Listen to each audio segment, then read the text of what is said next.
नमस्कार प्यारे अभ्यर्थियों। Simplicity is ultimate sophistication. सरलता परम परिष्कार है। जीवन में सदैव सरल बने रहें। लियोनार्डो दा विंची का यह कथन है।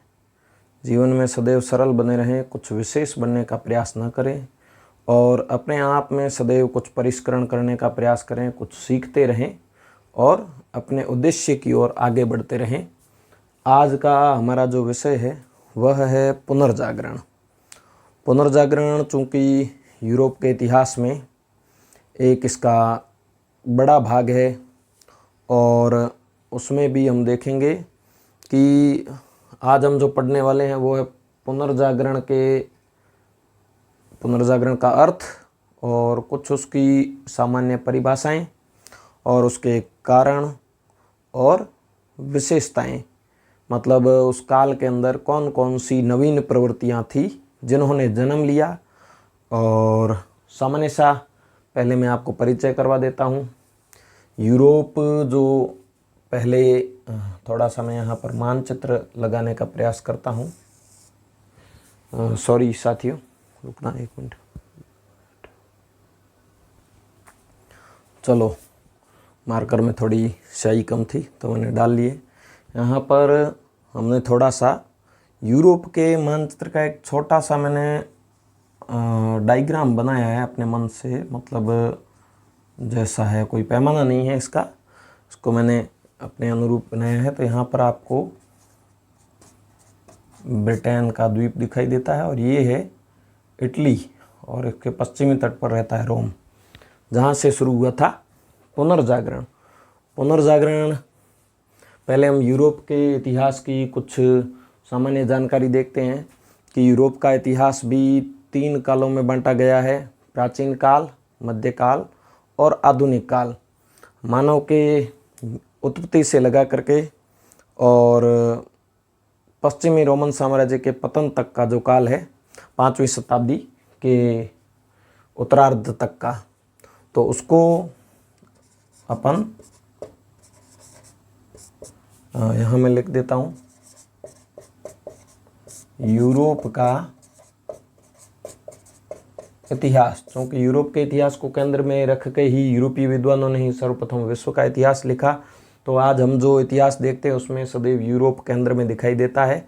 हालांकि अब अन्य अनेक जो सभ्यताएं, परंपराएं और जो साम्राज्य राज्य रहे हैं उनके ऊपर कई प्रकार के शोध चलते हैं। सभ्यताओं के ऊपर, संस्कृतियों के ऊपर, मानवीय जातियों के ऊपर और समाजशास्त्रीय अध्ययनों ने इतिहास के दायरे को काफ़ी बड़ा कर दिया है। तो हम यूरोप के इतिहास को 3 भागों में बांटेंगे, जिसमें पहला जो काल है वो आरंभ से लगा करके और 5वीं शताब्दी के उत्तरार्ध तक का काल है। तो 5वीं शताब्दी में लिख देता हूँ, इसको अपन कहेंगे प्राचीन काल। ठीक है। फिर 5वीं शताब्दी से लगा करके और 15वीं शताब्दी तक के मध्य तक का जो काल है वह 1000 वर्षों का काल यूरोप के इतिहास में मध्यकाल के नाम से जाना जाता है, जिसकी विशेषताएं जो सामंतवाद वगैरह रही है। मध्यकाल कब से कब तक है? 5वीं से 15वीं शताब्दी तक, और उसके पश्चात आता है आधुनिक काल, जिसको अपन मानते हैं 15वीं शताब्दी से लगा करके और वर्तमान तक यह काल चल ही रहा है। हालांकि जब शीत युद्ध का अंत हुआ तो उसके साथ में ही एक अवधारणा आई, इतिहास का अंत, जो कि फ्रांसिस फुकुयामा के द्वारा दी गई थी, लेकिन उसको कालांतर में चुनौती भी दी गई और बकवास की तरह बताया गया। तो अपन आधुनिक काल को मानेंगे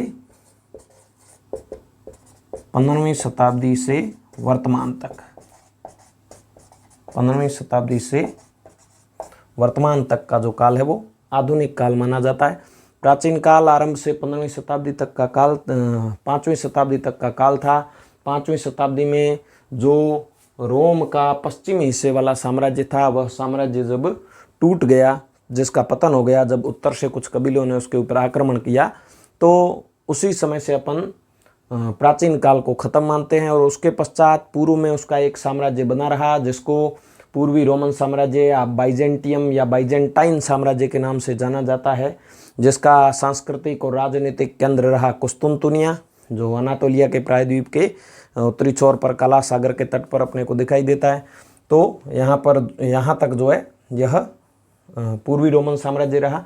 और 1453 में तुर्क कबीलों ने इसके ऊपर आक्रमण किया और उस्मानी साम्राज्य मोहम्मद द्वितीय जो था उसने कुस्तुनतुनिया के ऊपर 1453 में अधिकार कर लिया। तो उस अधिकार के साथ ही मध्यकाल का अंत माना जाता है, एक समय सीमा के आधार पर उसको लिया गया है। लेकिन वास्तव में यदि हम इस इतिहास का अध्ययन करेंगे तो किसी एक साल को या किसी एक डेट को आधार मान करके या किसी 5-7 साल के समय को आधार मान करके कभी भी इतिहास का जो है निर्धारण नहीं किया जा सकता। जैसे मानव का जीवन होता है वैसे ही इतिहास भी है, जो एक कालक्रमिक अनुरूप चलने वाली संपूर्ण प्रक्रिया है। लेकिन फिर भी अध्ययन के हिसाब से इनको अलग अलग कालों में बांटा जाता है और उनकी उस युग की, उस काल की अपनी कुछ प्रवृत्तियां भी होती है। तो आधुनिक काल जब कुस्तुनतुनिया का पतन हो गया उसी समय से हम देखते हैं। उससे पहले यूरोप में कुछ ऐसी मध्यकाल को अंधकार युग कहा जाता था, लेकिन वास्तव में ऐसा नहीं है। 9वीं और 11वीं शताब्दी में कुछ ऐसी पुनर्जागरण से पूर्व ऐसी कुछ विशेषताएं देखने को मिलती है जो पुनर्जागरण की ओर संकेत करती है। 12वीं-13वीं शताब्दी में कुछ वैज्ञानिक प्रवृत्ति के विचार, तार्किक विचार हमें जो है विद्वानों के माध्यम से दिखाई देते हैं। और उसके पश्चात अपन देखते हैं 15वीं शताब्दी जब कुस्तुनतुनिया का पतन हो जाता है तो उसके बाद में वर्तमान तक का जो काल है उसको आधुनिक काल मानते हैं। और आधुनिक काल का प्रारंभ जहाँ से माना जाता है उसमें सबसे बड़ा जो प्रारंभिक महत्व है वह है पुनर्जागरण का। पुनर्जागरण ही वह कड़ी है जो मध्यकाल और आधुनिक काल को पृथक करती है। तो क्या हम मध्यकाल के अंत के पश्चात पुनर्जागरण को माने या मध्यकाल का अंत पुनर्जागरण को पैदा कर रहा था, यह शायद अपने लिए असमंजस से भरा हुआ होगा। अपने को ज़्यादा इसमें उलझने का प्रयास नहीं करना चाहिए। और जैसा कि बताया गया है, near the end of middle age the renaissance A rebirth of European learning and art. European learning and art मतलब यूरोप के सीखने और यूरोप की कलाओं का यह रीबर्थ का काल था। मतलब जब हम आगे पढ़ेंगे पुनर्जागरण का भी अर्थ कि पुनर्जागरण का अर्थ क्या है, तो पुनर्जागरण एक रेनेसां शब्द से हिंदी रूपांतरण है उसका। तो रेनेसां का अर्थ होता है पुनर्जन्म। यह शब्द जो है फ्रेंच भाषा का शब्द है और इसका अर्थ क्या है, तो इसका अर्थ है पुनर्जन्म, रीबर्थ, पुनर्जन्म। रीबर्थ मतलब प्राचीन सभ्यताओं से जो प्रेरणा लेकर के और इस काल में परिवर्तन आए उसको यूरोप में पुनर्जन्म के तरीके से देखा गया। हालांकि इस शब्द का जो प्रयोग किया गया रेनेसां का, तो उस प्रयोग को करने वाले जो सबसे पहले व्यक्ति थे वो थे वैसारी। कौन थे? वैसारी इटली के थे, इटालियन थे। और इन्होंने इटली के अंदर जो इस काल में स्थापत्य कला और मूर्ति कला में परिवर्तन आए, मूलतः स्थापत्य और मूर्ति कला में आए परिवर्तनों के लिए इस्तेमाल किया, परिवर्तनों के लिए प्रयोग किया। मतलब इटली के थे वैसारी और उन्होंने 13वीं से पुनर्जागरण का काल माना जाता है 13वीं से 16वीं शताब्दी के मध्य, 16वीं शताब्दी के मध्य। तो 13वीं से 16वीं शताब्दी के मध्य के काल में यूरोप में जो परिवर्तन आए थे वह कला के क्षेत्र में है, वह साहित्य के क्षेत्र में है, वह चिंतन के क्षेत्र में है, वह दर्शन के क्षेत्र में है, वह विज्ञान के क्षेत्र में है। उन सभी के लिए इस पुनर्जन्म पुनर्जागरण रेनेसां का इस्तेमाल किया गया। लेकिन सबसे पहले 16वीं शताब्दी में इस शब्द का इस्तेमाल किया था किसने? वैसारी ने। किसने किया? वैसारी ने। और वैसारी इटली का था। इसने केवल स्थापत्य और मूर्ति कला, दो ही चीज़ों का ध्यान रखना है। वैसारी ने स्थापत्य कला और मूर्ति कला के लिए ही इस शब्द का इस्तेमाल किया। लेकिन कालांतर में एक फ्रांस के विद्वान हुए जिनका नाम था दिदरो। दिदरो ने इसका जो है व्यापक अर्थ में प्रयोग किया। वर्तमान अर्थ में अपन जैसे इसको देखते हैं, व्यापक अर्थ में इसका जो प्रयोग है वो किसके द्वारा किया गया? तो वह दिदरो के द्वारा किया गया। तो दिदरो ने इसको जो है व्यापक अर्थ में प्रयोग में लिया था, जिसमें कला में, साहित्य में, दर्शन में और अन्य क्षेत्रों में जो परिवर्तन आए उन संपूर्ण परिवर्तनों को इसके अंदर लिखा गया। आगे अपन देखेंगे, थोड़ा इसको लिखते रहना आप साथ में, अपने पास में रजिस्टर और पेन रखना। मेरा एक ही उद्देश्य है कि पढ़ाने को तो बहुत सारे शिक्षक इन सब चीज़ों को पढ़ा रहे हैं, लेकिन मैं यह सोच करके ही इस क्षेत्र में, इस फील्ड में आया हूँ। मेरा उद्देश्य है कि विद्यार्थी जो कॉन्सेप्ट अभी तक समझ नहीं पा रहे थे, क्योंकि इतिहास में सबसे बड़ी समस्या होती है, सबसे बड़ी बच्चों के लिए एक परेशानी होती है कि वो एक ही प्रणाली का अनुसरण करते हैं, वो है रट्टा मार प्रणाली। जबकि इतिहास जो है साहित्य से भी सुंदर सब्जेक्ट है। जैसे साहित्य में आनंद लिया जाता है तो वह कल्पना है, और इतिहास में जिसका आनंद लिया जाए वो परिकल्पना है, जो साक्ष्यों स्रोतों के आधार पर तैयार की गई है। तो अपन रेनेसां के बारे में पढ़ रहे हैं, जिसका अर्थ है पुनर्जन्म, और यह एक प्रकार का बौद्धिक और सांस्कृतिक आंदोलन था। बौद्धिक और सांस्कृतिक आंदोलन क्यों कहा गया? क्योंकि इस काल में बुद्धि और सांस्कृतिक क्षेत्रों के अंदर दोनों में परिवर्तन आए। चिंतन और संस्कृति दोनों में परिवर्तन आए। कला, साहित्य और विज्ञान का विकास हुआ, और बुद्धि का भी विकास हुआ, तार्किक क्षमताओं का विकास हुआ, स्वतंत्र चिंतन को बढ़ावा दिया गया। इसका जो विकास हुआ उसके मूल में क्या था? तो उसके मूल में अपन देखेंगे प्राचीन जो रोमन और यूनानी संस्कृतियां थी, रोमन और यूनानी संस्कृतियां थी, उन संस्कृतियों से प्रेरणा पा करके ही उन संस्कृतियों से प्रेरणा, इसको चेंज कर देता हूँ, प्रेरणा लेकर यूरोप में आधुनिक परिवर्तनों का उदय। इस समय जो परिवर्तन आए वो रोमन और यूनानी संस्कृतियों से प्रेरणा लेकर के यूरोप में आधुनिक परिवर्तन आए थे। कारण क्या था कि हम देखेंगे, जब मध्यकाल चल रहा था, सामंतवाद हावी था और राज्य जो उस स्थिति में कमज़ोर थे, चर्च का जो है बड़ा प्रभाव था, और ऐसी परिस्थितियों में आम जन, किसान, विशेष वहाँ पर दास प्रथा चलती थी, तो वो भी बड़ी कठिन परिस्थितियाँ पैदा करती थी। तो मानव को स्वतंत्र सोचने के लिए किसी प्रकार से कोई प्रेरणा नहीं थी। लेकिन इस काल में इटली के अंदर जब कुस्तुनतुनिया का पतन हुआ, मैं यहाँ पर लिख देता हूँ, यहाँ से दर्शा देता हूँ, कुस्तुनतुनिया। तो ये कुस्तुनतुनिया था। कुस्तुनतुनिया का जब पतन हुआ तो इस पतन के पश्चात जो इटली के लोग थे, यहाँ के लोग थे, यूरोप के लोग थे, वह पूर्व के साथ में बड़ा अच्छा व्यापार करते थे, और उस व्यापार वाणिज्य में उनकी आवश्यकता की वस्तुएं पूर्वी संस्कृतियों से जाती थी। भारत और आसपास के द्वीपों से मसाले, वस्त्र आदि भेजे जाते थे। लेकिन यहाँ पर जब कुस्तुनतुनिया का पतन हुआ तो कुछ लोग यहाँ से पश्चिम की ओर चले गए और इटली और यूरोप में जाकर के बस गए। अपने साथ में बहुत सारी जो है ग्रंथ वगैरह लेकर के गए, क्योंकि कुस्तुनतुनिया उस काल में शिक्षा और संस्कृति का एक बड़ा केंद्र रहा था। तो वहाँ से ये लोग मतलब 200 वर्षों तक उसका जो है स्वर्णिम इतिहास रहा।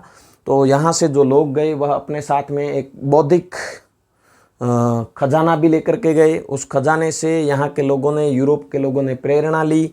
और दूसरा यह कारण रहा कि यूरोप का जो कुछ भी व्यापार इस काल में हुआ, उस व्यापार में बड़ा रोल इटली के नगर राज्यों ने निभाया, जिसमें मैं यहाँ पर रोम का लिख देता हूँ। बाकी उत्तर में फ्लोरेंस है, मिलान है, वेनिस है। तो इन राज्यों ने जो है अरबों के साथ में और इन पूर्वी क्षेत्रों के साथ में व्यापार वाणिज्य जो कुछ भी थोड़ा बहुत हुआ, इनके माध्यम से ही हुआ। इसलिए इन नगर राज्यों के अंदर समृद्धि आई। तो इन्होंने जो मध्यकालीन बंधन थे उनको चुनौती दी, और उन्होंने सांस्कृतिक परिवर्तनों के लिए कला और साहित्य को संरक्षण दिया, जिस वजह से ऐसे जो विचार थे वो पश्चिम की ओर भी गए। विशेषकर इस काल में क्या घटनाएं घटित हुई कि यूरोप के अन्य क्षेत्रों के जो लोग थे वह इटली के नगर राज्य तो लाभ कमा रहे थे, लेकिन उनको कोई लाभ नहीं मिल रहा था। तो उन लोगों ने भौगोलिक खोजों को बढ़ावा दिया। मैं आगे लिख देता हूँ, कारणों में लिखेंगे अपन वैसे। तो फिर क्या हुआ, रेनेसां शब्द का प्रयोग जो है हो गया था। और उसके बाद में हम लिखेंगे एक विद्वान थे जैकब बर्कहार्ट।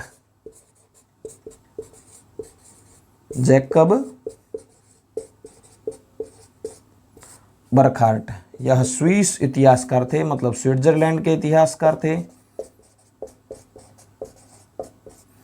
इन्होंने पुनर्जागरण के ऊपर एक बड़ा ही अच्छा कार्य किया है, जिसका नाम है the civilisation of the renaissance in Italy. The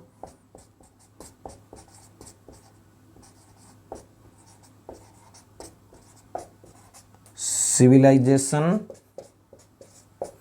of renaissance in Italy. यह एक के द्वारा लिखी गई, 1860 में इसको लिखा गया था। तो the civilisation of renaissance in Italy, Jacob Burckhardt जो स्विस इतिहासकार रहे, उन्होंने पुनर्जागरण के इतिहास को लिखा। और इस इतिहास के बारे में बाद में इतिहासकारों ने प्रशंसा भी की और बताया कि वास्तव में केवल कला, साहित्य या मूर्ति कला, स्थापत्य कला के केवल कुछ परिवर्तनों को लेकर के अपन यदि देखते हैं तो वास्तव में वह पुनर्जागरण नहीं था, बल्कि पुनर्जागरण मानव के दैनिक जीवन की संस्थाओं के अंदर भी आ गया था। तो संपूर्ण उस काल को जो चरित्र चित्रित किया है वो the civilisation of renaissance in Italy में किया है जैकब बर्कहार्ट ने। आगे देखते हैं क्या है, इसके बाद में हम देखेंगे कुछ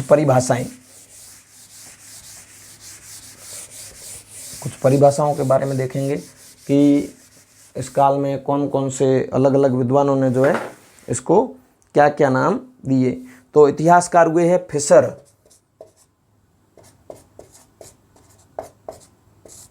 फिशर ने इसे जो है नवजागरण का काल कहा, सांस्कृतिक नवजागरण कहा। सांस्कृतिक नवजागरण, फिशर ने इस काल को जो है सांस्कृतिक नवजागरण के नाम से अभिहित किया। और उनके पश्चात मिशेलेट नाम के एक इतिहासकार हुए। मैंने आपको पहले ही वादा कर रखा है कि इतिहास को हम बड़े बड़े वीडियोस भी नहीं बनाएंगे और एक ही वीडियो में सारी चीज़ों को समाहित कर दें, ऐसा काम भी नहीं करेंगे। हम जो वीडियो लाएंगे वो डिटेल्ड होंगे, उनमें सारी जानकारियां होंगी और उसके माध्यम से अभ्यर्थी कुछ सीख भी पाएगा। और मैं अभ्यर्थियों से विशेष निवेदन करूंगा कि आपके लिए जो उपयोगी कंटेंट हो उसको ज़रूर देखें। जैसे दिन भर कुछ अभ्यर्थियों का होता है कि वो सर्फिंग करते रहते हैं साइट्स पे और यूट्यूब पे, तो वो नहीं करना है। अपने को गंभीर अध्ययन करना है, बैठना है, मोबाइल को छोड़ना है और घंटों किताबों के साथ में बिताने चाहिए। इन चीज़ों का हमें तभी सहयोग लेना चाहिए जब हमें कोई टॉपिक समझ में नहीं आ रहा हो, जब हमें लगता है कि यार मैंने पढ़ तो लिया किताब से लेकिन कुछ स्पष्ट नहीं हो पा रहा है। तो ऐसी परिस्थिति में, या फिर कभी आप बोर हो रहे हो कि अब मैं क्या करूं, तो ऐसे काल में आपको ऐसे वीडियो का सहारा लेना चाहिए। मिसिलेट ने कहा है कि मानव द्वारा अपनी तथा विश्व की खोज, उन्होंने खोज से जोड़ा है कि मानव ने अपनी खोज की है और विश्व की खोज की। मानव द्वारा अपनी और विश्व की खोज, मानव द्वारा अपनी और विश्व की खोज, ये कहते हैं कौन? मिसिलेट, इतिहासकार मिसिलेट ने यह बताया है। प्रोफेसर डेविस कहते हैं कि उस काल के मनुष्यों ने जो स्वतंत्रता के प्रति साहस दिखाया है, उस साहस को, उसके माध्यम से आए परिवर्तनों को हम जो है इस पुनर्जागरण के नाम से अभिहित करेंगे। पुनर्जागरण शब्द मानव के उन स्वातंत्र्य प्रिय और साहसी विचारों को अभिव्यक्त करता है जो मध्य युग में धर्माधिकारियों के यहाँ कैद थे। तो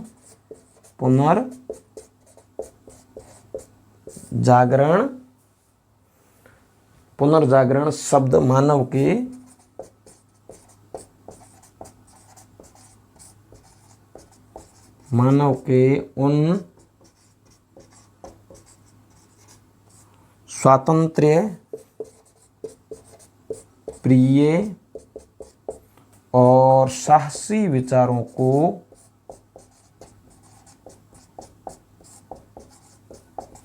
को अभिव्यक्त करता है।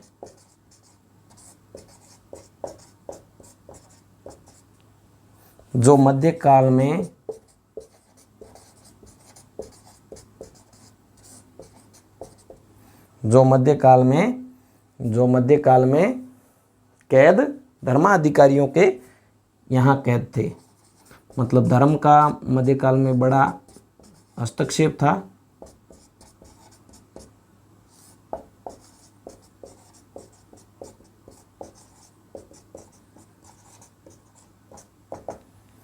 तो प्रोफेसर डेविस कहते हैं पुनर्जागरण शब्द मानव के उन स्वातंत्र्य प्रिय और साहसी विचारों को अभिव्यक्त करता है जो मध्यकाल में धर्माधिकारियों के यहाँ कैद थे। मतलब विचारों के ऊपर धर्म का नियंत्रण था, उस धर्म के बंधनों को तोड़ा, स्वतंत्र चिंतन को बढ़ावा मिला और ऐसे जो स्वतंत्रता प्रिय और साहसी विचार थे उनको ही पुनर्जागरण के नाम से बताते हैं कौन? Professor Davis. आगे अपन पढ़ते हैं सेबाइन। पुनर्जागरण का तात्पर्य उन महत्वपूर्ण सांस्कृतिक परिवर्तनों से हैं। सेबाइन के बारे में पढ़ लेते हैं कि सेबाइन ने इसको किस तरीके से परिभाषित किया है। पुनर्जागरण का तात्पर्य उन महत्वपूर्ण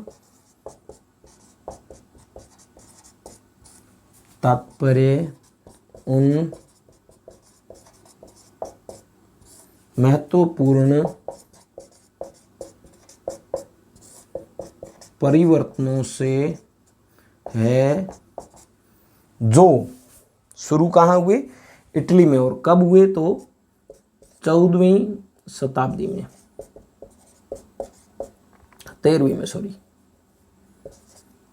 शताब्दी में इटली से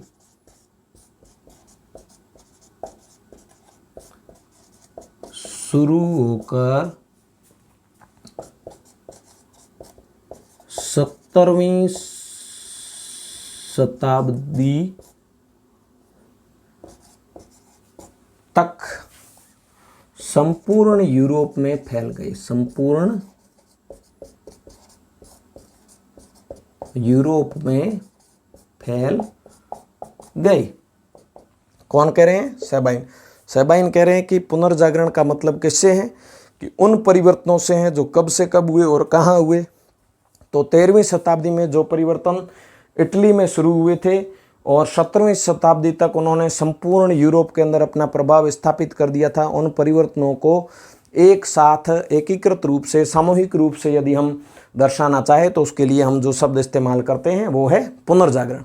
तो फिशर कहते हैं सांस्कृतिक नवजागरण, मिसिलेट कहते हैं मानव द्वारा अपनी और विश्व की खोज। प्रोफेसर डेविस कहते हैं पुनर्जागरण शब्द मानव के उन स्वातंत्र्य प्रिय और साहसी विचारों को अभिव्यक्त करता है जो मध्यकाल में धर्माधिकारियों के यहाँ कैद थे। और शेबाइन कहते हैं पुनर्जागरण का तात्पर्य उन महत्वपूर्ण परिवर्तनों से है जो 13वीं शताब्दी में इटली में शुरू हुए और 17वीं शताब्दी तक संपूर्ण यूरोप में फैल गए। ठीक है,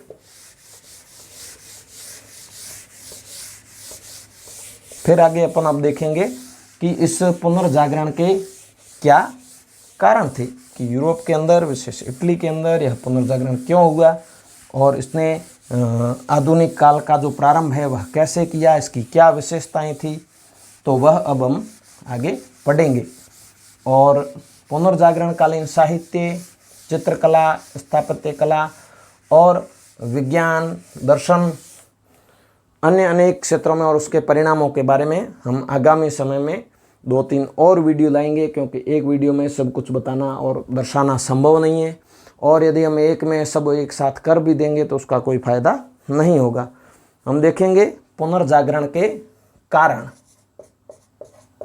कि पुनर्जागरण जो है किन किन कारणों का परिणाम था। तो इसमें से सबसे पहला जो कारण है वो है रोम का प्राचीन वैभव।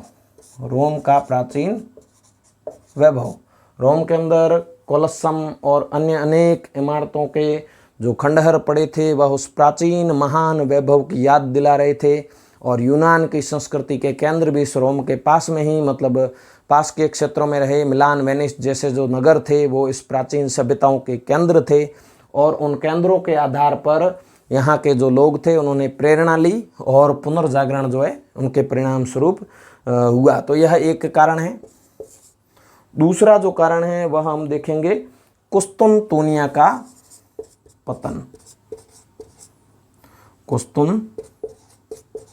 कॉन्स्टेंटिनोपल, कुस्तुनतुनिया का पतन कब हुआ, तो अपन पढ़ेंगे 1453 ईस्वी, जब इस पर मोहम्मद द्वितीय उस्मानी ने, उस्मानी साम्राज्य के थे सुल्तान कह दो या उस समय तक ये खलीफा का पद धारण करते रहे। 1919 में जब संधियाँ की गई, 1920 में जब संधि हुई, उसके पश्चात वहाँ पर कमाल अतातुर्क के नेतृत्व में आंदोलन हुए। और उसके बाद में तुर्की का जब ऑटोमन साम्राज्य का विघटन हुआ और तुर्की में खलीफा का पद समाप्त किया गया, तब तक तो मोहम्मद द्वितीय और इन्होंने जो इस पर अधिकार कर लिया था, ये उस्मानी साम्राज्य के एक शासक थे, मोहम्मद द्वितीय उस्मानी। कुस्तुनतुनिया के पतन से क्या फ़ायदा हुआ, तो कुस्तुनतुनिया से कुछ लोग जो है रोम और इटालियन राज्यों में पहुँचे, जिनमें से एक बड़ा ही प्रसिद्ध नाम है जो सबने सुन रखा है, और उस व्यक्ति का नाम है क्या नाम था, मैं भूल रहा हूँ। हाँ, कार्डिनल बेसारियो 800 पांडुलिपियों के साथ इटली पहुंचा। कार्डिनल बेसारियो 800 पांडुलिपियों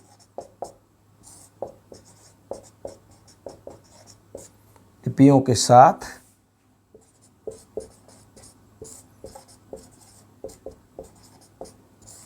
इटली पहुंचा। इसके अलावा ग्वारनो द वेरेना और जियोबेनी और इस्पा जैसे अन्य विद्वान भी थे जो पहुंचे और अपने साथ में कुस्तुनतुनिया के बौद्धिक वैभव को लेकर के गए। और उसकी वजह से जो इटली के नगर राज्यों के लोग थे उनके अंदर बौद्धिक जागृति आई।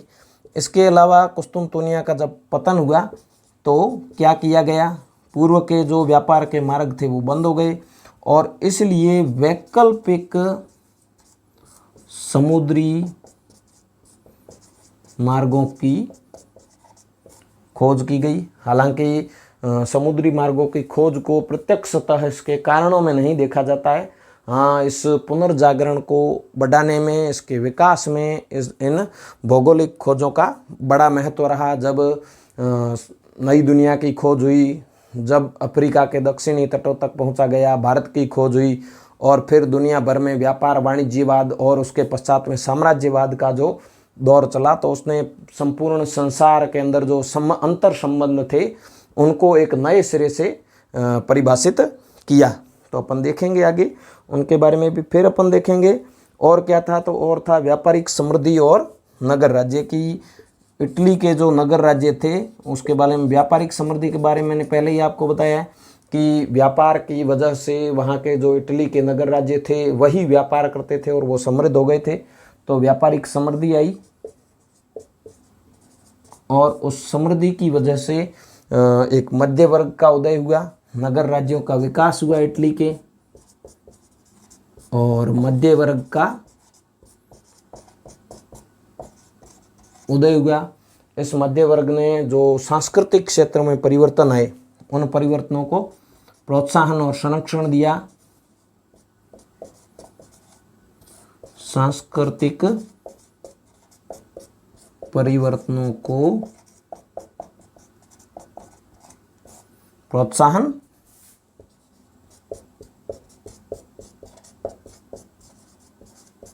और संरक्षण दिया। तो सांस्कृतिक परिवर्तन जो आए उनको प्रोत्साहन दिया मध्य वर्ग ने। मध्य वर्ग का उदय कहाँ हुआ? नगर राज्यों में। नगर राज्य क्यों विकसित हुए? व्यापारिक समृद्धि की वजह से। व्यापारिक समृद्धि क्यों हुई? क्योंकि पूर्व के साथ में व्यापार अब केवल इटली के नगर राज्य ही पूर्व से कर रहे थे और इस वजह से उनके अंदर जो है समृद्धि आ गई थी। इसके अलावा है सामंतवाद का पतनशील होना। अपन देखते हैं, ऊपर में लिख देता हूँ यहाँ पर।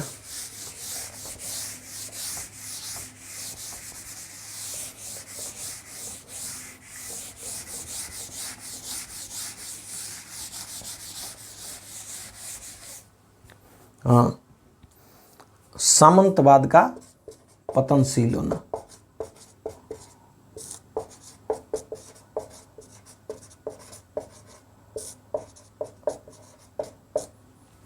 जब इंग्लैंड के अंदर यार्क और लंकास्टर वंशों के मध्य, सामंतों के मध्य गृह युद्ध हुआ, जिसका मूल कारण था इंग्लैंड की राजगद्दी, जिसको गुलाबों के युद्ध के नाम से जाना जाता है वो, और उसके अलावा जो धर्म युद्ध हुए वो भी एक कारण है। अपन आगे यहाँ पर ही मैं लिख देता हूँ, धर्म युद्ध भी इसका जो है एक कारण रहा है। तो धर्म युद्ध हुए, धर्म युद्धों के कारण भी जो है, जिनको क्रूसेड्स कहा जाता है, और ये 1095 से लगा करके और 1291 ईस्वी के मध्य ईसाई और इस्लाम दुनिया के बीच में हुए। कारण यह था कि जेरूसलम जो दोनों ही धर्मों का एक महत्वपूर्ण केंद्र था और उसके वर्चस्व को लेकर के इनमें युद्ध हुए। पोप के आदेश से ईसाइयों ने इस्लामिक लोगों के ऊपर आक्रमण किया, लेकिन इन धर्म युद्धों के बाद भी ईसाइयों को विजय नहीं प्राप्त हुई। उनको जो है जेरूसलम की प्राप्ति नहीं हुई, और जेरूसलम की प्राप्ति नहीं हुई तो धार्मिक प्रभाव जो है वो कम हुआ। और दूसरा, क्रूसेड्स में जो लोग पूर्व की ओर गए, पूर्व की संस्कृतियों से परिचित हुए, और परिचित होने के पश्चात जब वापस यूरोप में आए तो वह लोग अपने साथ में नवीन विचार लेकर के पहुँचे, और विशेषकर इटली, और फिर वह आगे जो है उस समय के पवित्र रोमन साम्राज्य के क्षेत्रों में और फ्रांस और इटली की तरफ या फिर स्पेन की तरफ, और जहाँ जहाँ भी गए उन्होंने इन विचारों की जो स्प्रेडिंग की, और उस प्रसार की वजह से उन लोगों के अंदर जागृति आई, जो भी वह भी एक जो है पुनर्जागरण के अंदर महत्वपूर्ण कारण माना जाता है। इसके अलावा मार्को पोलो की पूर्व यात्रा। मार्को पोलो जो कि एक वेनिस का यात्री था, और इसने 1272 से लगा करके और 1295 तक यात्राएं की। 1272 में यह पूर्व के सबसे समृद्ध साम्राज्य जो चीन के अंदर था, और वहाँ का शासक था चंगेज खान का पोता कुबलाई खान। तो यह कुबलाई खान के दरबार में गया, और यह सबसे भव्य दरबार था। गया, उसने उस दरबार के वैभव को देखा। वहाँ पर कई क्षेत्रों के विद्वान दिखाई देते थे, विज्ञान के, कला के, दर्शन के, सभी क्षेत्रों के विद्वान उसके दरबार में मौजूद थे। और उस वजह से वह जब वापस आया तो उसने अपनी यात्राओं का विवरण प्रकाशित करवाया, और उन विवरणों की वजह से यूरोप के अंदर कई मार्को पोलो की यात्राओं के नाम से उसने विवरण प्रकाशित करवाया था, और उस विवरण के माध्यम से यूरोप के लोगों को पहली बार बारूद के बारे में, पहली बार छपाई के बारे में, पहली बार कागज़ के बारे में, पहली बार दिशा सूचक यंत्र के बारे में जानकारी मिली, जो बाद में भौगोलिक खोजों में एक बड़ा कारण सिद्ध हुआ। क्योंकि जब भौगोलिक खोजों के लिए यूरोपीय लोग गए थे तो उन लोगों को बड़ा भय लगता था कि शायद आगे समुद्र सीधा है और हम नीचे गिर जाएंगे, या आगे कोई भूमि का टुकड़ा आने वाला ही नहीं है, ऐसे अंधविश्वास भी चलते थे। लेकिन फिर बाद में दिशा सूचक यंत्र आ गए और पृथ्वी गोल है और गुरुत्वाकर्षण वाली चीज़ें जब साबित हो गई तो उसके पश्चात समुद्र में यात्राएं करना थोड़ा आसान हो गया। ज़्यादा आसान तो नहीं था लेकिन थोड़ा सा आसान हो गया, और फिर साहसी यात्रियों ने उन यात्राओं को और भी ज़्यादा आसान बना दिया। उन्होंने दिखा दिया कि हम जो है ऐसी जोखिम भरी यात्राएं कर सकते हैं। तो हम यहाँ पर जो है थोड़ा उन भौगोलिक खोजों के बारे में भी लिख देते हैं जिन्होंने इसके, मैंने कहा कि विकास में योगदान दिया है। वह उसकी उत्पत्ति के कारण नहीं है लेकिन उसके विकास में योगदान दिया। दो राष्ट्र थे जिन्होंने इसमें बड़ी ही महत्वपूर्ण भूमिका निभाई। एक राष्ट्र था पुर्तगाल और दूसरा था स्पेन। जब आप यूरोप के मानचित्र को देखते हैं तो यह जो प्रायद्वीप वाला भाग दिखाई देता है, इसमें एक हिस्सा जो है वो पुर्तगाल है और एक हिस्सा जो है वो स्पेन है। तो इस प्रायद्वीप को आइबेरिया प्रायद्वीप कहते हैं, और आइबेरिया प्रायद्वीप के दोनों ही देशों ने भौगोलिक खोजों में आरंभ में बड़ा ही महत्वपूर्ण योगदान दिया। बाद में ब्रिटेन और फ्रांस जैसे देशों ने भी भौगोलिक खोजों में अपनी जो हिस्सेदारी निभाई। आगे अपन इसके ऊपर पूरा असिस्टेंट प्रोफेसर में एक टॉपिक है भौगोलिक खोजें, तो उनको विस्तार से पढ़ेंगे।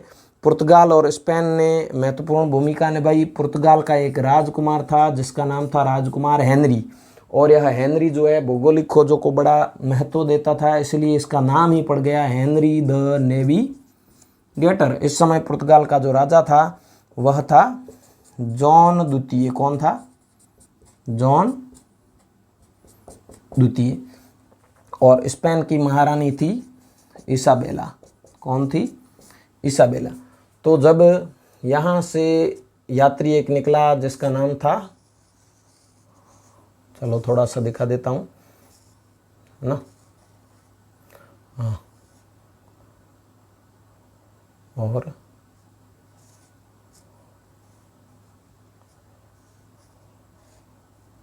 ठीक है, इधर भारत वाला प्रदेश आ जाता है, मैं थोड़ा सा दिखा देता हूँ। तो यहाँ से एक यात्री जो है निकला पुर्तगाल से और इस दक्षिणी छोर तक पहुँचा। उसका नाम था बार्थोलोम्यू डियाज। इसने यह यात्रा जो है की थी लगभग 1487 और 88 में। वह यहाँ तक पहुँचा, इस अंतरीप तक पहुँचा, और जब वापस पहुँचा तो इसने इस अंतरीप को नाम दिया तूफानों का अंतरीप। क्या कहा? तूफानों का अंतरीप, जो अफ्रीका का दक्षिणतम छोर था।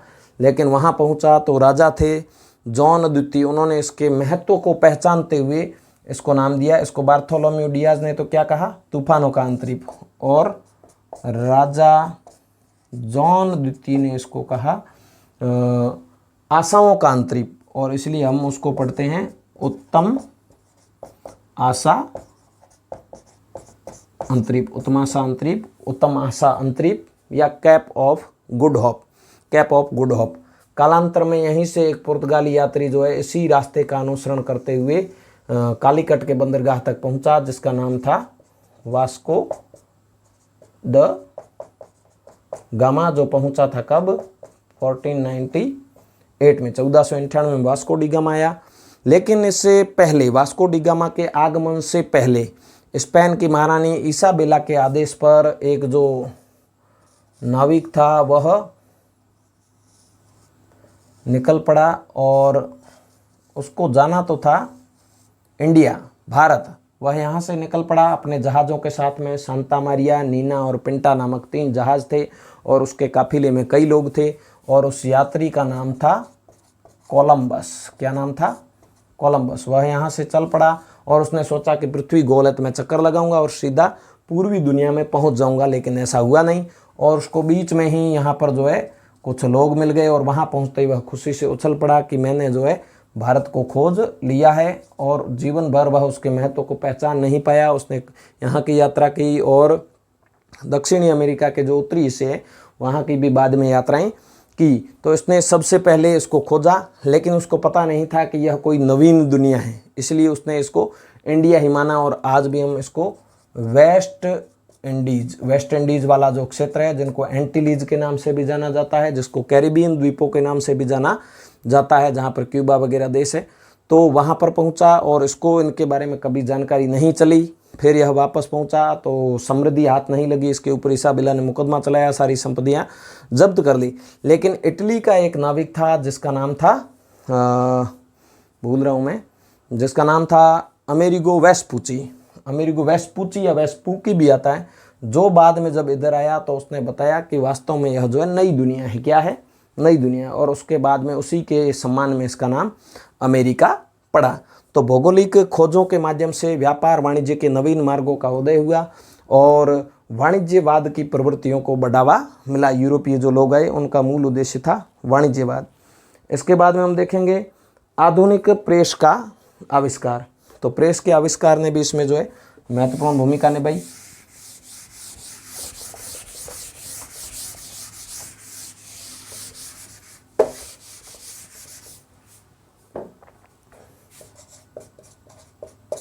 हाँ, आधुनिक प्रेस, प्राचीन काल में जो ठप्पों के माध्यम से प्रिंटिंग प्रेस चलती थी उसका तो आविष्कार चीन में हुआ था, लेकिन आधुनिक प्रेस का आविष्कार हुआ जर्मन राज्य के अंदर, जर्मन शहर मेंज के अंदर।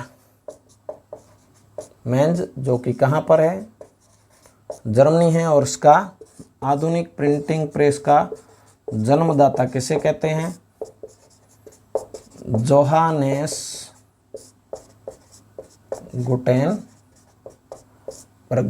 गुटेनबर्ग। जब मार्को पोलो ने यात्रा की थी और प्रिंटिंग प्रेस के बारे में यूरोपीय लोगों ने जाना था, तो उन्होंने अपने वैसे ही प्राचीन तरीके के इटालियन विद्वानों के माध्यम से पूरे यूरोप के अंदर ऐसे छापेखाने स्थापित किए थे। लेकिन एक मूवेबल जो प्रिंटिंग मशीन थी उसका आविष्कार जो है किसने किया? जोहानेस गुटेनबर्ग ने। और यह आविष्कार 1454 ईस्वी में माना जाता है। हालांकि इसने काफ़ी जो इसके लिए परिश्रम किया था। इनके पहले कुछ तेल वगैरह निकालने की मशीनें वगैरह घर पे थी, फैक्ट्री थी, मतलब घानी थी, और उसके माध्यम से यह जो उल्ट पुलट काम करता रहता था। और फिर धीरे धीरे उसने एक प्रिंटिंग प्रेस बना दी जोहानेस गुटेनबर्ग ने, जैसे बाद में कई कारखाने स्थापित हुए। ब्रिटेन के अंदर जो कैक्सटन नाम का एक व्यक्ति था, उसने 1477 में जो है छापे खाने की स्थापना की थी। तो आधुनिक प्रेस का आविष्कार मेंज जर्मनी में 1454 ईस्वी में, और इसका जन्मदाता था Johannes Gutenberg. The intelligence of Nicholas पंचम, द इंटेलिजेंस ऑफ निकोलस, प्रथम जो इसमें लेख प्रकाशित किया गया या छापा गया, प्रथम लेख जो प्रिंट किया गया, उसका नाम क्या था? द इंटेलिजेंस ऑफ निकोलस पंचम। द इंटेलिजेंस ऑफ निकोलस पंचम नाम का यह लेख था। इसमें 31 पंक्तियां थी और इस लेख को सबसे पहले जारी किया गया। लेकिन पहली जो संपूर्ण पुस्तक छापी गई वह थी बाइबिल। कौन सा ग्रंथ थी? पहली संपूर्ण पुस्तक जो छापी गई वो थी बाइबिल। अब छापेखाने का आविष्कार हुआ तो जन जन तक विचार जो है पहुंचने आसान हो गए। पहले पुस्तकों को लिखना कठिन था, पांडुलिपियां थी और आम आदमी इनको पढ़ नहीं पाता था। लेकिन अब जो है, हालांकि अब भी यह जो है व्यापक स्तर पर नहीं आया था, जो धनी लोग थे वही इसको इन किताबों को शौकिया तौर पर मंगवाते थे, रखते थे। लेकिन आने वाले समय में प्रिंटिंग प्रेस का काफ़ी विकास हुआ और 1500 ईस्वी तक यूरोप में लगभग 200 प्रेस स्थापित हो चुके थे और बड़े पैमाने पर उनमें जो है प्रिंट मीडिया के माध्यम से कई चीज़ें प्रकाशित की जाती थी, जिसमें पुस्तकें थी, जिसमें लेख थे और भी अन्य अनेक सामग्रियाँ छापी जाती थी। तो उससे लोगों के अंदर जागृति बढ़ी, जो उस समय शिक्षा के अंदर में या जो साक्षर लोग थे उनके अंदर जागृति बढ़ी तो उनके विचारों में जो है क्रांतिकारी परिवर्तन आए और उन क्रांतिकारी परिवर्तनों ने पुनर्जागरण को बढ़ाने में बड़ा महत्वपूर्ण रोल निभाया। फिर आगे अपन देखेंगे विद्वतावाद की विचारधारा। एक अन्य कारण आता है विद्वतावाद की विचारधारा। विद्वतावाद की विचारधारा जिसको पंडित पंथ के नाम से भी जाना जाता है, जिसको स्कोलैस्टिक विचारधारा के नाम से भी जाना जाता है। जब विद्वानों ने अपने विचारों को तार्किक रूप से प्रस्तुत किया, जो प्राचीन दार्शनिक हुए अरस्तु, उनको फॉलो करते हुए तार्किक विचार जब प्रस्तुत किए गए तो उनको अपन विद्वतावाद के नाम से जानते हैं। दो महत्वपूर्ण लोगों के नाम हम यहाँ पर जानते हैं, एक थे एबेलार्ड और दूसरे थे रोजर बैकन। रोजर बैकन अलग है, फ्रांसिस बैकन अलग है। रोजर बैकन ने आपस में इस नामक पुस्तक लिखी। इनको प्रयोगशाला वैज्ञानिक प्रयोगशाला का जनक भी माना जाता है और इनकी मृत्यु को इंटेलेक्चुअल लॉस के रूप में देखा गया था, ट्रेजेडी के रूप में देखा गया था। तो रोजर बैकन, इन्होंने दो चीज़ों पर बल दिया, एक है प्रेक्षण और दूसरा है प्रयोग।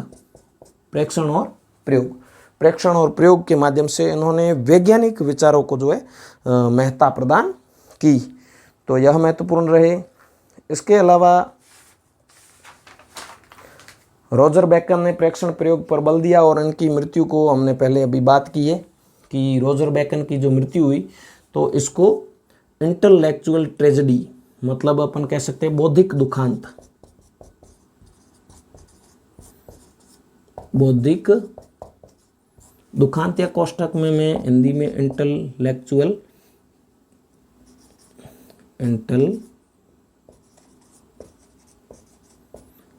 ट्रेजेडी भी लिख देता हूँ। इंटेलेक्चुअल ट्रेजेडी इनकी डेथ को कहा गया, मृत्यु को कहा गया। इनकी मृत्यु, किसकी मृत्यु? Roger bacon. तो विद्वतावाद की विचारधारा अरस्तु से प्रेरित थी। तार्किक विचार इसमें प्रस्तुत किए गए, धर्म और तर्क का समन्वय किया गया और इसमें दो प्रसिद्ध विद्वान, एक एबेलार्ड और दूसरे है रोजर बैकन। रोजर बैकन ने दो बातों पर विशेष बल दिया, एक है प्रेक्षण और दूसरा है प्रयोग। और इनकी जो पुस्तक है उसका नाम है आपस मेयस नामक इनकी जो है प्रसिद्ध पुस्तक है, जिसके अंदर इन्होंने अपने प्रेक्षण प्रयोग से संबंधित विचार व्यक्त किए और इनको प्रयोगशाला का जनक भी माना जाता है। देखते हैं आगे। यह हमने देखे अभी कारणों के बारे में कि पुनर्जागरण काल के क्या क्या कारण थे और यूरोप में किस तरीके से पुनर्जागरण आया। बाद में हम कई इस काल में जो परिवर्तन आए तो परिवर्तनों को बाद में हम एक साथ ही पढ़ेंगे। इसको भी हटा देता हूँ मैं थोड़ा।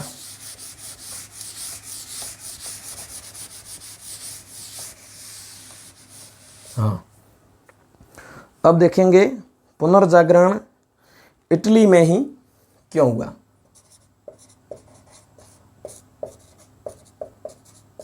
इटली में ही क्यों हुआ, प्रश्नवाचक चिन्ह है। कारण हम यहाँ पर देखेंगे कि क्या कारण थे जिस वजह से इटली में ही यह घटित हुआ। तो इटली में एक तो क्या था, इटली का प्राचीन वैभव था, जिसके वजह से इटालियन लोग जो है वो उस प्राचीन वैभव के माध्यम से यूनान और रोमन प्राचीन जो विचार थे वो, या प्राचीन जो सभ्यताओं के अवशेष थे वो इनको सदैव प्रेरित करते थे। अरस्तु जैसे विचार को के जो विचार थे वो सदैव इनको प्रेरित करते रहते थे। दूसरा, यह ईसाई सभ्यता का केंद्र था, क्योंकि यहाँ पर कौन रहता था? पोप। और इस वजह से इसकी धार्मिक सांस्कृतिक समृद्धि भी थी। पोप रहता था, इसलिए रोम में पोप का निवास होता था। बाद में मुसोलिनी की काल में इसको जो है स्वतंत्र सत्ता दी गई पोप के राज्य को, और फिर यह जो है वेटिकन सिटी के नाम से जाना गया। आज दुनिया का सबसे छोटा देश है। ईसाई सभ्यता का केंद्र और पोप का निवास स्थान यहाँ पर था। तीसरा कारण हम देखेंगे कि इटली में ही क्यों हुआ, तो तीसरा कारण है नगर राज्य व्यापारिक समृद्धि शिक्षा का विकास। आधुनिक जो शिक्षा के केंद्र थे वो आरंभिक केंद्र वेनिस और मिलान जैसे शहरों में और मांटुआ जैसे शहरों में स्थापित किए गए। व्यापारिक समृद्धि की वजह से नगर राज्यों का उदय हुआ और उन्होंने सांस्कृतिक विकास को प्रोत्साहन, हमने पहले ही देखा है, सांस्कृतिक विकास को प्रोत्साहन दिया। जैसे हम दो विशेष परिवारों के बारे में देखते हैं। एक था फ्लोरेंस का मेडिची परिवार और दूसरा ऐसा परिवार था मिलान का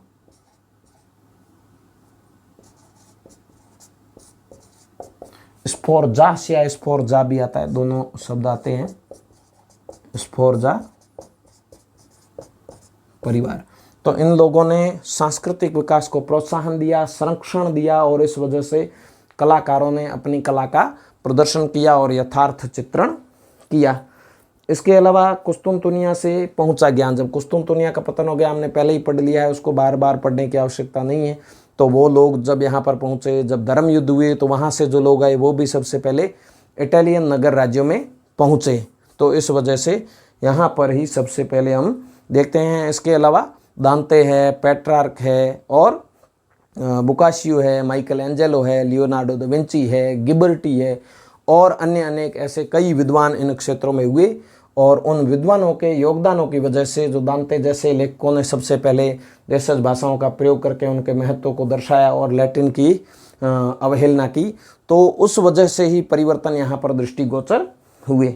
आगे देखेंगे पुनर्जागरण की प्रमुख विशेषताएं, कि पुनर्जागरण की क्या क्या विशेषताएं थी। पुनर्जागरण की जो सबसे महत्वपूर्ण विशेषताएं उसमें हम देखते हैं कला संस्कृति का विकास हुआ है, स्वतंत्र चिंतन का विकास हुआ है, मानववाद को प्रोत्साहन दिया गया है, वो सब अभी हम देखेंगे। तो सबसे पहले हम लिखेंगे, पहला जो है इसकी विशेषताएं देखते हैं।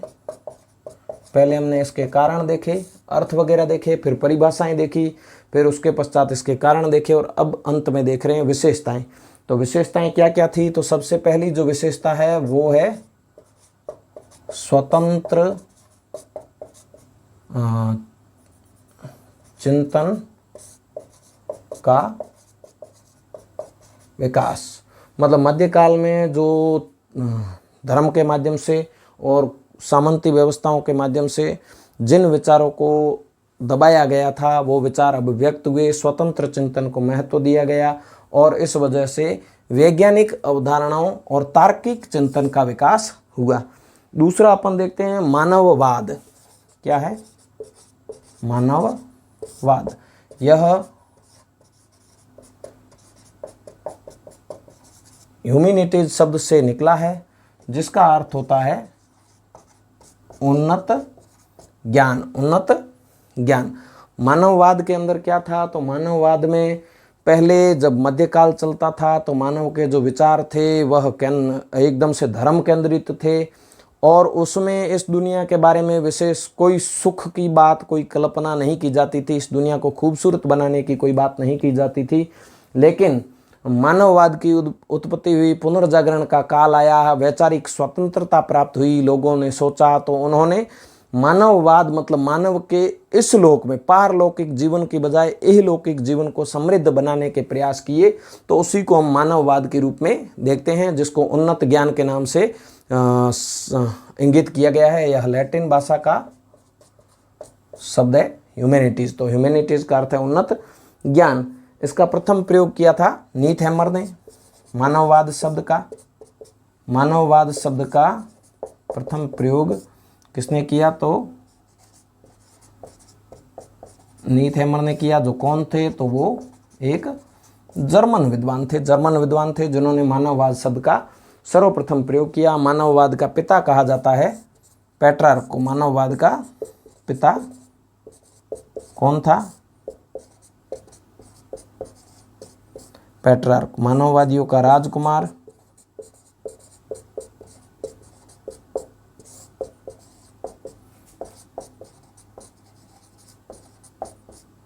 कौन था? तो वह था इरेस्मस। तो मानववाद का पिता पेट्रार्क, मानववादियों का राजकुमार इरेस्मस। और मानववाद का शिक्षण केंद्र स्थापित हुए कहाँ पर? मांटुआ में। मानववादी शिक्षण केंद्र स्थापित हुआ कहाँ पर? तो मांटुआ में यह केंद्र स्थापित किया गया। और ड्यूक जो थे, जैसे राजकुमार या छोटे छोटे जो क्षेत्र होते थे जिनको डचियों और कैंटनों के रूप में देखा जाता था, वह अलग अलग तरीके से उनकी उपाधियां भी होती थी। तो वहाँ के जो छोटे छोटे राजा थे उनको ड्यूक कहा जाता था। तो ड्यूक ऑफ मांटुआ के द्वारा जो है मानववादी शिक्षण केंद्र की स्थापना की गई थी। इसके अलावा है इटली में प्रथम मानववादी अकादमी की स्थापना की गई 1439 में। इटली में प्रथम मानववादी अकादमी की स्थापना कब की गई? 1439 एडी, है ना, 1439 एडी। तो इटली में प्रथम मानववादी इकाई की स्थापना की गई। इसके अलावा पहला विशेषता देखी स्वतंत्र चिंतन का विकास, दूसरा मानववाद। तीसरी इसकी विशेषता थी क्या? कि इन्होंने स्थानीय भाषाओं का प्रयोग किया। मैं सीधा ही लिख देता हूँ, लैटिन और यूनानी की बजाय स्थानीय भाषाओं को महत्व। जैसे अपन देखेंगे कि सबसे पहले अपन जो पुनर्जागरण है उसका जनक मानते हैं दांते को, तो उसने भी अपनी जो रचनाएं लिखी डिवाइन कॉमेडी वगैरह, वह सारी उस वहाँ की जो लोकल लैंग्वेज थी टस्कन उसके अंदर लिखी, इटालियन के अंदर लिखी। ना कि उन्होंने उस पुरानी भाषा को कोई महत्व दिया हो, लैटिन को महत्व दिया हो। तो स्थानीय भाषाओं का प्रयोग, जैसे हम देखते हैं किसको,